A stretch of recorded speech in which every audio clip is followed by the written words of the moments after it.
Hi. Hi, this is Cynthia Reber, and I just wanted to do a quick video to help if you are newer to using CopyLeaks. So just something quick about how to adjust your settings in CopyLeaks and work with it a little bit. So one of the issues that we've been having is that when we use the Blueprint Masterclass, the settings for CopyLeaks on assignments has not been syncing out to all of the individual Canvas courses. So that means that instructors in all the individual courses are going to need to go into your class, go to the individual assignments that you know use CopyLeaks, and then hit edit and go in and just set your CopyLeaks settings for each assignment that uses CopyLeaks. So it's a little bit of a pain, but we're going to have to do that because otherwise we're going to have students turning in papers that have all these crazy CopyLeaks scores, and we got to deal with that on every single student. So it only takes a second.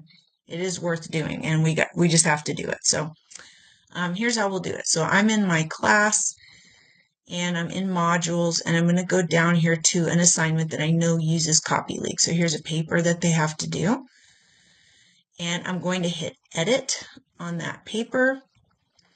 And I'm going to scroll down in these settings until I get to the plagiarism review, and it has CopyLeaks on it. Now, one thing is I want to turn on the AI content detection. So I should have that button on and the plagiarism button on. So it'll show us an AI content score as well as the plagiarism score or the similarity score. The AI score is probably going to be really high, and we're not grading them down for it, and we can't tell them they're not allowed to use AI because AI is in Grammarly that we either give them, like in the master's courses, or that we're encouraging them to use it, to help them with their grammar. AI, we're like in the library, they give them AI generation tools to help them like search within the databases. AI is everywhere, so we're wanting students to thoughtfully integrate AI. They're just supposed to cite it if it's helping them to write their paper. So we can take a look at this score. A lot of times you can tell if people are not using AI thoughtfully. So use it, but we are not grading them down for it.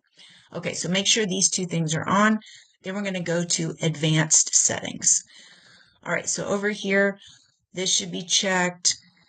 And then we want these three boxes checked over here. So we're showing AI content detector. We're going to show writing assistant. We're going to show plagiarism detection. Okay. And then we turned on the AI content detection. We turned on the plagiarism detector. We do not have the writing assistant on. We're not using that part of CopyLeaks within our Canvas class. Here's where we want to go. Omit. Okay. So a problem that is happening is these are not being checked. It's not coming over from Blueprint. And this is why students are turning in papers and having like a 25, 30% initial grade. We want to omit a plagiarism ding for references, citations, titles. These are the main ones. Maybe table of contents. They're probably not writing any table of contents for papers that we're having them do, but these are all things we want to omit. So every time they write a citation with somebody's name and a page number, they shouldn't get a ding for plagiarism. Don't check quotes. They should get a ding for quotes. So if they're going to turn in a paper that has 30% of what they've written is direct quotations from other sources, that's too many quotes. And it should light that up. And we should say to them, you need to paraphrase or summarize or do something with all these quotes. Okay, so we're going to leave that one unchecked. Okay, so do these settings. Then you're going to come here and you're going to save settings. Okay, settings updated successfully.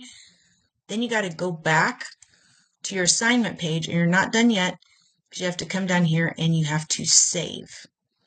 Now I got one last thing for you. Sometimes, so they should be good now and not get quite as high of a score at the beginning because the right settings are set. If you have students who are still getting these very high scores because they're doing nothing but quotes and they're writing not very good papers, and you tell them they have to rewrite and turn it back in again. So I've heard that students get these super high scores on their rewrites and resubmissions, like 60-70%. That could be because now their old paper is searchable by CopyLeaks on our own website. So there's something we can do. So we're going to go to Edit, and we're going to try to make it so CopyLeaks doesn't look for their old paper now that they're turning stuff back in. So we'll go to Advanced Settings. We're going to exclude sources, and we're going to exclude ourself right here. utahtech.edu, return. There it is. We are now excluding ourselves, and we're going to save settings. And then we have, of course, have to go back to the assignment, and we have to save that. Now, I don't want to do that right at the beginning, like before people have turned anything in, because what I don't want is for a student to use some previous students' papers who took this course as a source to write this paper, just turn in an old paper from somebody who took this course before. So if I turned that on at the beginning, it won't pick that up for me. But at any time, like if you have students who start having to redo and return in their own paper and they're getting these super high plagiarism scores, that's an adjustment you could make just to try to get rid of that problem of CopyLeaks searching the students' own papers again. But you do want to go in at the beginning and just set those omit references, citations. That's really important. So I hope this was helpful. Please contact me if you have any questions. Thanks so much. Bye.